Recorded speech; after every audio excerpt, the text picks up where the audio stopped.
your hands now.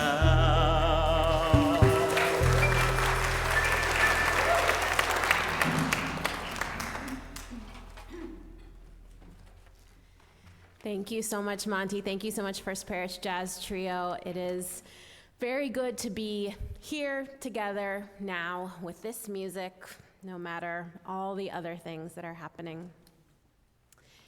Our reading this morning is by Roger Stoof, an author, a fisherman, and tribal member and son of the last chief of the Chitimacha, and it's from Native Waters, a Chitimacha recollection. His words, "This is how my world begins. The creator of all things moved in thunder across a great sphere of water and knew that perfection was the sole proprietorship of God's, so he formed the land.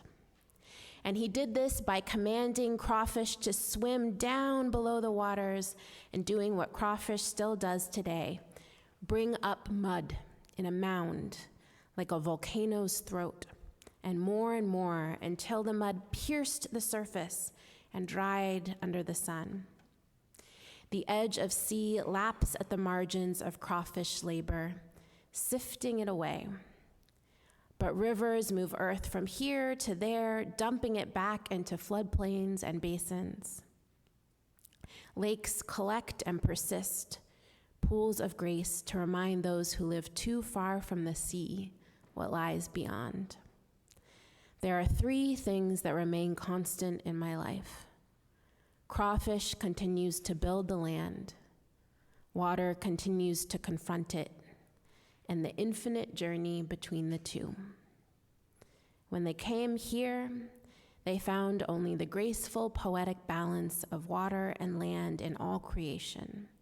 These majestic swamps and marshes, the towering salt domes and great shell reefs, the rivers slicing courses through the earth, the abundance, the safety. They looked upon that great lake and named it, and forevermore became Shedi Imasha, people of the many waters.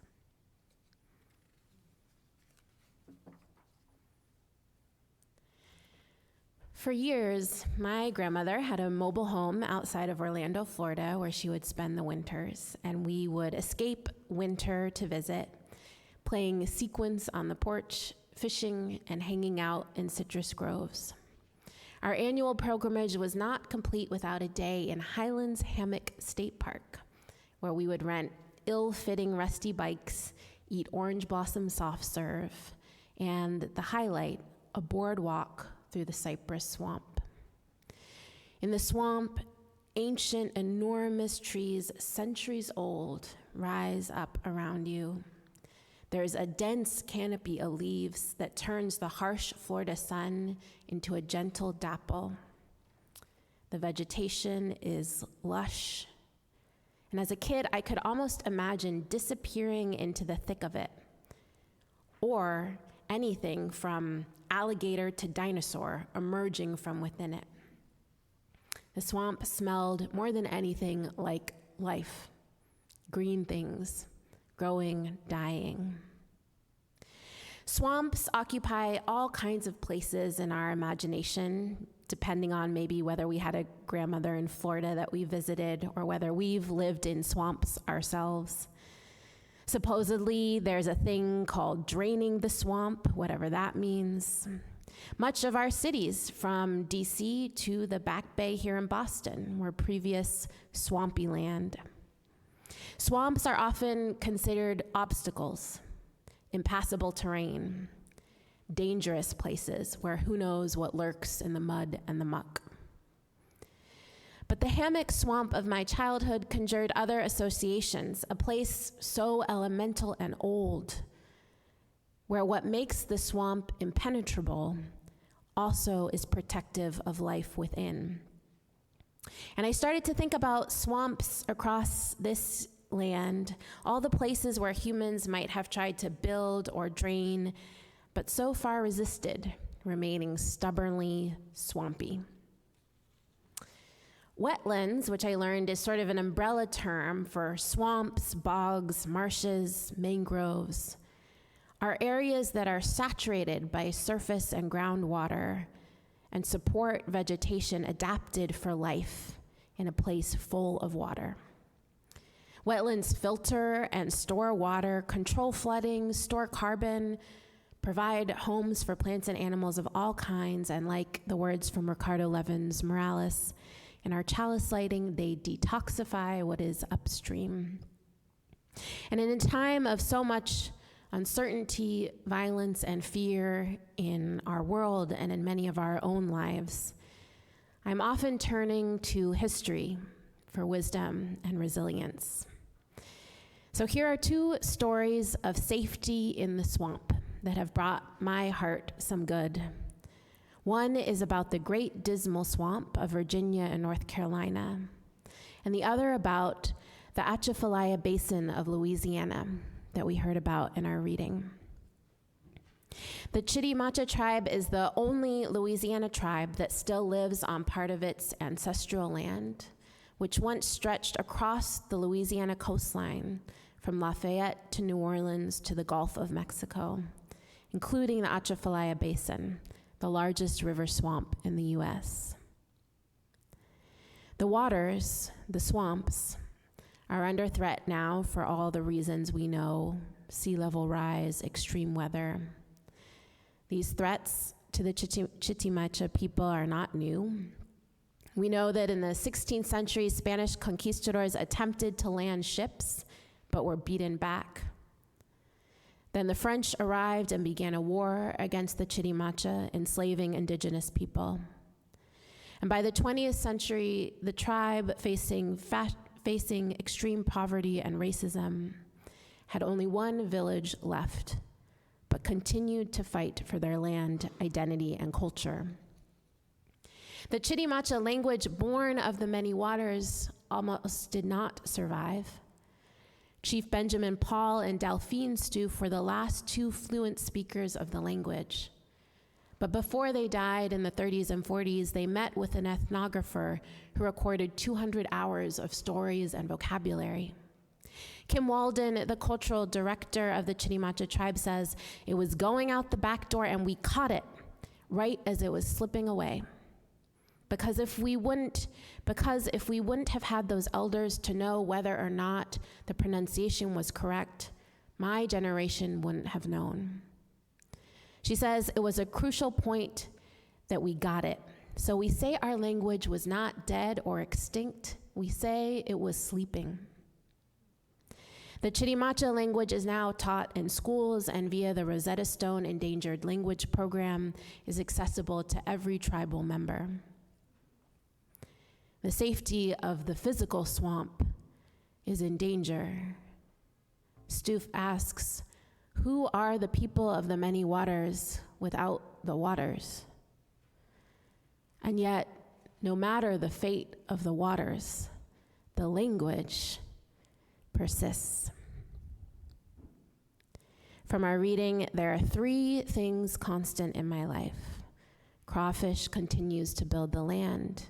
Water confronts it, and the infinite journey between the two. Between the 1700s and 1860s, the Great Dismal Swamp in Virginia was home to a number of indigenous communities, poor and outcast white people, and diverse communities of Black people, both literate, enslaved watermen, and maroons, self-emancipated, free, formerly enslaved people. Archaeological projects have found tools and corners of houses that point to robust communities of folks that lived in the islands amidst the swamp.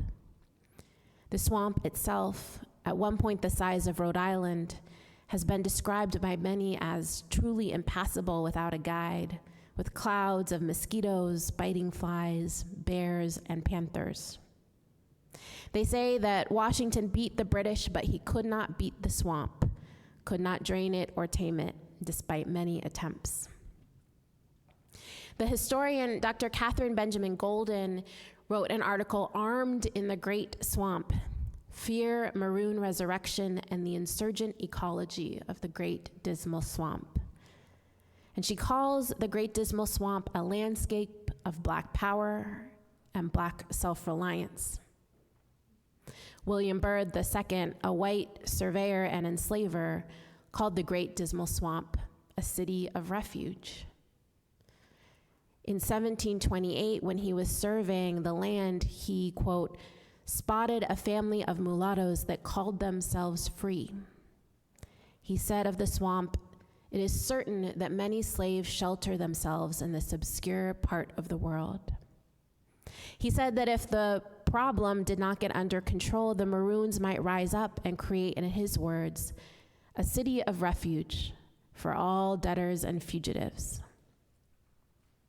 I was surprised to learn that one of the early books on Maroon communities of this Great Dismal Swamp was written by a Unitarian minister, Reverend Hugo Prosper Leeming.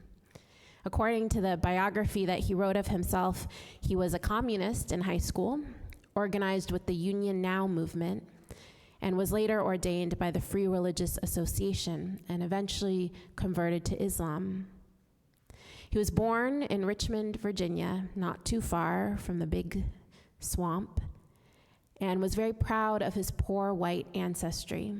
In particular, he writes about his great-grandmother, Mary Allen, who helped lead several thousand Black and white women, all of them poor people, in the burning of Richmond at the close of the Civil War, and later fought for the right to vote for poor white and poor Black people. His book, Hidden Americas, The Maroons of Virginia and the Carolinas.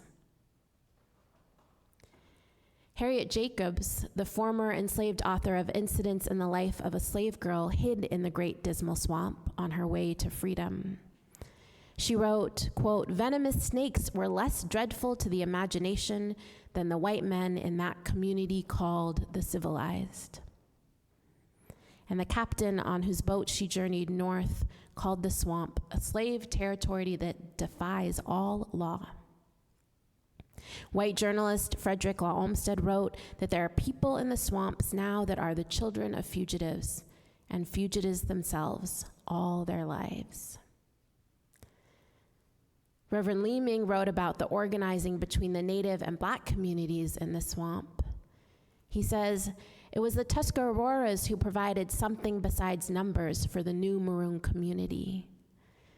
Some of these Tuscaroras had entered the swamp not as an act of desperation, but a clear-cut choice. Alternative to the majority of the nation who had migrated far away, theirs was the most militant and intransigent of alternatives, to remain nearby but hidden, to fight on." Dr. Catherine Golden, whose work I mentioned earlier, summarizes, "Nowhere else in the slaveholding South were the enslaved able to accomplish the organization of rebellion so resounding that it reached across state lines, nor was the sustained frequency and intensity of Maroon insurgency matched outside of the Tidewater region surrounding the swamp. For enslaved people in the area," she says, "the massive physical presence of the Great Dismal Swamp encouraged bold leaps from everyday forms of resistance, such as flight and truancy, to marronage, violent rebellion, and revolt. Networks between Maroons, free Blacks, and the enslaved were secretly established across plantations, waterways, the wilderness of the swamp." Some of the names of the leaders who revolted in the name of freedom from the swamp: Captain Peter, Gabriel Prosser, Tom Copper, Tony, Captain Frank, Bob, King Brown, Frank Sumner, Salem, Sancho, Mingo. They used the waterways of the swamp to coordinate guerrilla attacks. They stored guns, ammunition, and other weapons in the swamp. And they rose up year after year, month after month, sometimes escaping attempts at capture by enslavers, and sometimes facing execution or other violence as punishment for daring to be free. Dr. Golden calls it insurgent ecology, naming the nature of the swamp itself supported life outside of the control of enslavement. One of the most well-known residents of the swamp was Moses Grandy, well known because he went on to write Narrative of the Life of Moses Grandy, late a slave in the United States of America. And he wrote about his time in the swamps. He says, "I went to my old occupation working the canal boats. I therefore had myself carried in a lighter up across the canal in the dismal swamp to the other side of Drummond's Lake." He says, "I was left on the shore, and there I built myself a little hut, here among the snakes, bears, and panthers." He says, "When I had repaid Captain Minner and had got my free papers so that my freedom was quite secure, my feelings were greatly excited. I felt myself so light that I could fly. And in my sleep, I was always dreaming of flying over woods and rivers." Reverend Leeming ends his book that he wrote in 1979 about maroon communities of the swamps with these words. He says, "This society has been referred to in the study as the other America. The America that might have been. No, the America that was for a certain time in certain places.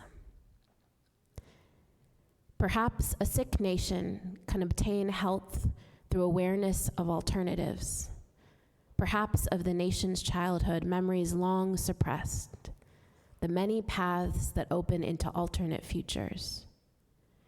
Perhaps for nations it is the arduous path that reaches the healing waters. You'd better run, you'd better run, you'd better run to the city of refuge."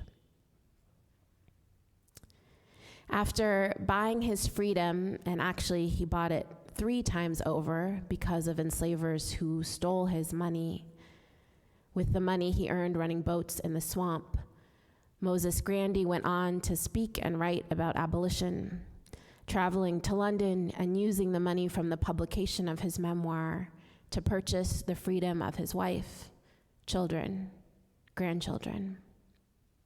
And in 2000, Eric Shepard, Moses Grandy's great-great-great-nephew, wrote a book, Ancestors' Call, memorializing Grandy, and joined a coalition pushing for the Great Dismal Swamp to be recognized as a National Heritage Site. Tools used by Maroons in the Great Dismal Swamp are on display at the National Museum of African American History and Culture, less than a mile from where Trump sits in the White House. The Chitimacha language lives on, even as the safety of the physical swamp in the Atchafalaya Basin is under attack. Roger Stoof's words, "These majestic swamps and marshes, the abundance, the safety." When we started going to Highland Hammock State Park, my grandma used to ride bikes with all of us. And when she could no longer safely bike, she would walk part of the loop. And then later, my mom would drive her, waving at us as we zoomed by on our bikes. And when she could no longer make the journey south to Florida, we stopped going to the Cypress Swamp. And we haven't been since then. But I think it's a good time now to look to the swamps, the physical and the spiritual. No one, definitely not me, wants to live amongst the mosquitoes and the panthers with the precarity of water rising and land disappearing. And it is still in these edge places, discarded and doubted by the mainstream, that so much of safety, resistance, and survival lives in our history and now.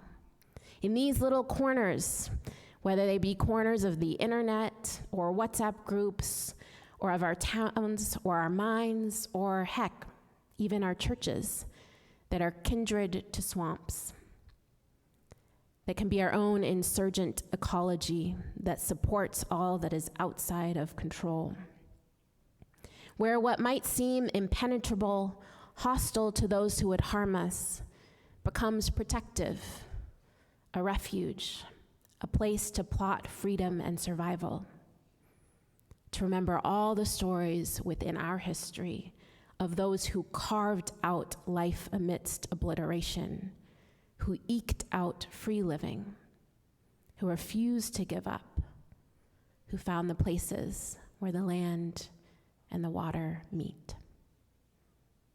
Amen, and may it be so.